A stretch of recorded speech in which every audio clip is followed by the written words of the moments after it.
Baik, selamat sore kepada pembimbing saya Pak Boni Fasio Bayu STMSC, kepada teman-teman yang menyaksikan. Perkenalkan, nama saya Christian Nugraha NIM 18A10126.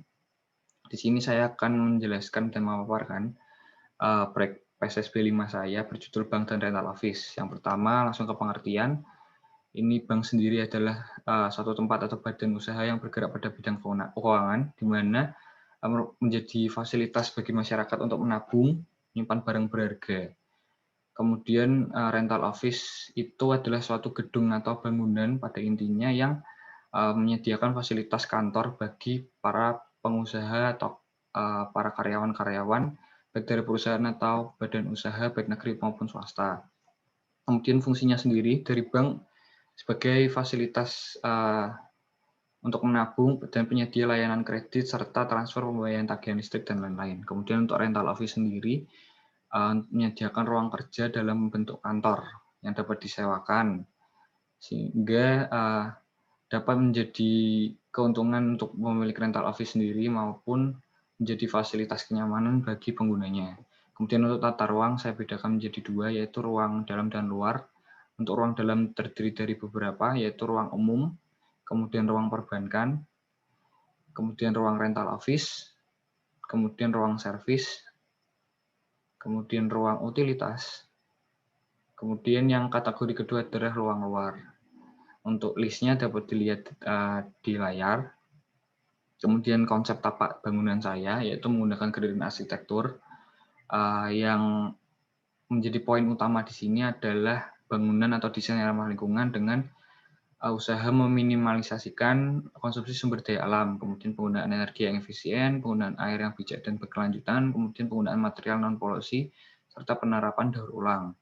Untuk prinsipnya sendiri, pembangunan yang berkelanjutan, pelestarian air, peningkatan efisiensi energi, bahan bangunan yang terbarukan, dan kualitas lingkungan dan ruangan. Kemudian untuk saya sendiri, saya berada di Jalan Sriwijaya, Kecamatan Candisari, Semarang, di mana jalan ini merupakan jalan kolektor sekunder. Site-nya ini bekas dari Taman Bermain Wonderia, dengan ketentuan KDP 60%, KLB 1,8, GSB 23 meter, dan luas lahannya 6.800 meter persegi. Untuk batas-batas sendiri, batas utara tapak itu adalah dengan Jalan Sriwijaya itu sendiri dengan 2 jalur, 4 jalur, 2 arah maksud saya, dengan selebar 8 meter, dengan batas barat dan selatan yaitu perumahan warga, dan batas timur adalah TPRS atau Taman Budaya Raden Saleh. Untuk konsep struktur sendiri, grid bangunan saya menggunakan pertimbangan dua, yaitu ukuran dimensi kendaraan, yaitu 2,5 kali 5. Kemudian modul bahan bangunan dalam feet atau dalam kaki. 1 feet sama dengan 0,3048 meter.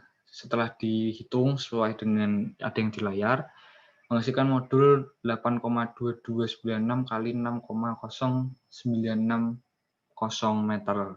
Jadi itu ukuran modul struktur saya. Kemudian ada perhitungan beban proyek, itu ada beban hidup, beban mati yang berupa beban beton seperti balok, plat lantai, keramik, dinding, plafon, beban atap, beban total, beban tiap kolom, dan menghasilkan ukuran tiap kolom yang berbeda tiap lantainya. Tetapi pada proyek saya membuat sama, yaitu 75 cm untuk ukuran kolom strukturnya, karena dengan pertimbangan untuk efisiensi begesting juga dan perkuatan sampai lantai atas begitu. Untuk jenis pondasi seperti yang dapat kita lihat bersama pada peta jenis tanah di Kota Semarang, di tapak saya di Candisari itu cenderung mediterranean dan aluvial yang cukup lunak, dan kedalaman tanah kerasnya berada di kisaran 6 meter, sehingga saya memutuskan menggunakan pondasi border pile.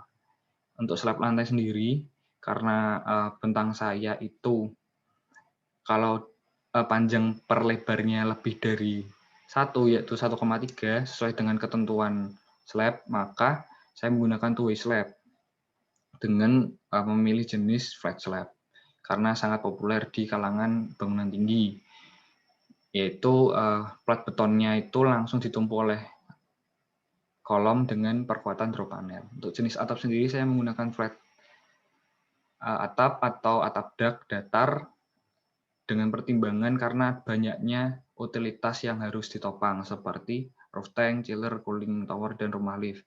Dengan atap deck ini lebih banyak space untuk menopang utilitas-utilitas tersebut. Kemudian sistem struktur saya menggunakan sistem core untuk pengaku dan pengikat, kemudian shear wall untuk menahan gempa, ada di dua sisi bangunan untuk menahan gaya geser sehingga kuat. Untuk struktur rangka sendiri langsung ditopang oleh kolom kemudian dengan flat slab. Untuk teknologi bangunan ada lift yang ditopang oleh ruang mesin lift, shaft lift, kontrol panel kelistrikan. Untuk lift sendiri saya menggunakan Singland passenger elevator dengan kapasitas 18 orang dan ukuran 2 meter kali 1,5. Kemudian penempatan lift di sebelah sini adalah untuk akses dari bank. Ini ada 3, jadi 2 untuk pengguna dan 1 untuk servis.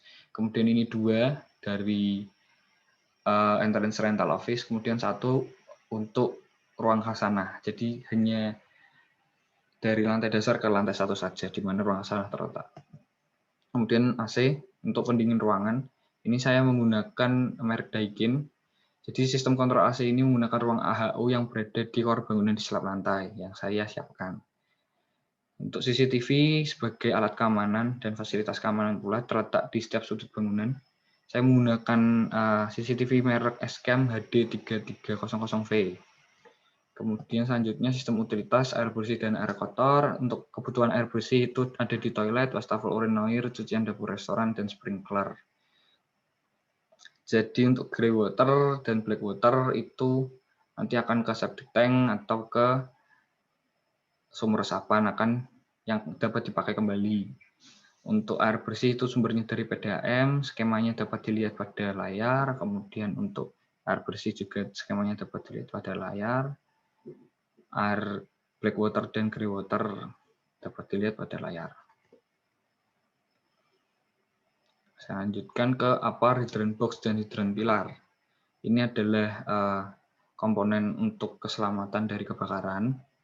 Jadi upper itu lebih fleksibel, dapat digunakan oleh siapa saja yang sedang ada di dalam ruangan. Kemudian hydrant pilar untuk sumber air kepentingan darurat seperti kebakaran. Untuk upper sendiri menggunakan merek CM Guard. Untuk hydrant box menggunakan Venus hydrant box. Untuk hydrant pilar menggunakan Hoseki. Selanjutnya masih dari alat keamanan kebakaran yaitu sprinkler dilengkapi dengan pendeteksi asap. Jadi nanti kalau ada asap dia langsung mengeluarkan air untuk keamanan memadamkan kebakaran. Kemudian untuk penangkap petir saya menggunakan merek Evo Franklin. Oke, baik, akan saya lanjutkan ke gambar kerja saya. Jadi yang pertama saya akan menjelaskan tentang site plan. Di site plan ini digambarkan dengan jelas lingkungan sekitar tapak, yaitu ada permukiman, ada taman, Singosari, ada TPRS dan ruko dan toko. Kemudian untuk sirkulasi jelas sekali, ada beberapa cabang. Jika masuk dari entrance sebelah sini sebelah utara, jika lurus ke drop off rental office, jika ke bawah itu ke drop off bank. Kemudian ada parkir khusus petinggi, parkir motor, parkir mobil umum, parkir motor umum kedua di sini. Kemudian masuk basement sebelah sini, keluar basement sebelah sini. Kemudian untuk jalur darurat ada di bagian belakang, menjangkau bagian belakang-belakang bangunan, sehingga jika terjadi kebakaran dapat teratasi begitu. Kemudian untuk entrance ada 1, utamanya di sini. Untuk exit ada 2, di arah Genuk Kerajaan 1 dan ke arah Jalan Sriwijaya 1. Jadi bisa keluar lewat 2 arah begitu. Kemudian di side plan ini juga terlihat ada minimarket, ada ATM center, ada pos jaga di setiap entrance dan exit. Kemudian ada ruang trafo dan ruang genset. Oke, saya lanjutkan. Di situasi ini masih sama. Ini ada ruang terbuka hijau, ada open space juga yang akan saya jelaskan di denah, dan ada rooftop yang akan saya jelaskan di denah juga. Ini denah basement, turunnya lewat sini, kemudian arah bercabangnya sesuai dengan panah, kemudian untuk keluarnya lewat sini. Ada groundwater tank dan ruangan untuk pompa. Kemudian ground floor, ini sebenarnya lantai concernnya ini sebagai tempat kantor-kantor untuk bank, sehingga ada entrance dan lobby untuk bank, ada auditorium. Tapi di sini saya bedakan juga ada tempat entrance untuk rental office di sebelah sini. Jadi entrance-nya beda, jalur masuknya pun juga beda. Kemudian untuk di sini ada lift untuk ke ruang khasanah yang menghubungkan ke lantai 1 nanti. Sirkulasinya pun terbatas dan tidak semua orang bisa sembarang masuk. Kemudian lantai 1 ini untuk kegiatan operasional rental office sebenarnya, tapi ada ruang khasanah karena ada jalur khusus yang tidak dapat diakses oleh karyawan-karyawan dari kantor-kantor rental office seperti itu. Sini ada void juga. Kemudian lantai 2 concernnya adalah rental office dengan open space. Karena prinsip atau konsepnya adalah green arsitektur, maka tetap ada taman di lantai 2. Kemudian lantai 3 ada rental office sedikit dan restoran untuk ruang istirahat. Ada food court, ada minimarket. Kemudian lantai 4 masih rental office, lantai 5 rental office, lantai 6 rental office tapi ada open space-nya. Lantai 7 rental office, lantai 8 ini sama seperti lantai 3 tadi. Ada food court-nya, ada coffee shop-nya, lantai 9 rental office, lantai 10 rental office. Kemudian rooftop ada rumah lift, cooling water, chiller, roof tank, ada water pump, ada roof tank dan water pump untuk emergency. Ini ada rumah lift lagi. Kemudian ini zona fondasi menggunakan fondasi bore pile, type 5070, pile cap 330 x 330, bore pile dengan diameter 80, kemudian retaining wall. Gitu. Yang di luar ini adalah fondasi untuk retaining wall, ini fondasi untuk core, dan ini bore pile sendiri. Kemudian ada ground tank dan septic tank. Selanjutnya ini tampak depan dengan curtain wall exterior glazing dan wall finish cat eksterior broken white. Kemudian ada tampak belakang, tampak kanan, tampak kiri. Ini ada potongan AA yang menjelaskan banyak hal, detail-detail kolom dan drop panel kelihatan, fondasi kelihatan, dan retaining wall juga kelihatan. Ini potongan BB-nya. Ini detail fondasi, detail perangkap petir, perkerasan luar, bak air hujan. Nah, ini listrik bawah tanah, jadi listriknya itu lewat bawah, nggak menggunakan tiang lagi supaya tidak membuat space di atas itu crowded. Kemudian potongan sumur resapan, dana sumur resapan, detail kloset duduk, detail sprinkler, dana shaft plumbing, potongan shaft plumbing dapat terlihat ukuran pipa yang berbeda-beda sesuai dengan kegunaannya masing-masing. Ini denah potong untuk detail tangga komersial, ini potongan tangga komersial, detail sambungan flat slab dan drop panel, detail kolom, detail retaining wall. Kemudian ada isometri struktur 1, tampak jelas atap dak, core, flat slab, kolom struktur, drop panel, profile, pile cap, tie beam, dan shear wall. Kemudian isometri struktur 2, yang ketiga, ini yang keempat. Kemudian ini ada isometri air bersih, yang polanya itu dari PDAM ke ground tank, kemudian dipompa ke roof tank, kemudian baru ke ruang basah. Kemudian ini untuk air kotor, ada black water dan grey water yang masing-masing beda jalurnya. Kalau black water itu akan ke septic tank, kalau ke grey water itu akan ke sumur resapan. Kemudian untuk ducting AC ini polanya, jadi dari hot water akan ke cooling tower, ke chiller, menjadi cold water, kondensor, HU unit, dan langsung ke kompresor gitu. Kemudian untuk isometri hidran dan sprinkler hampir sama dengan air bersih, tapi bedanya di sini karena saya sudah jelaskan tadi ada roof tank dan water pump untuk khusus emergency. Kemudian untuk listrik itu dari PLN atau genset, kemudian ke ATS, MVMDP, panel distribusi, kemudian baru ke perangkat elektronik. Kemudian untuk penangkal petir dari terminal, control box, conduit pipe, kemudian grounding. Ya, sekian presentasi dari saya.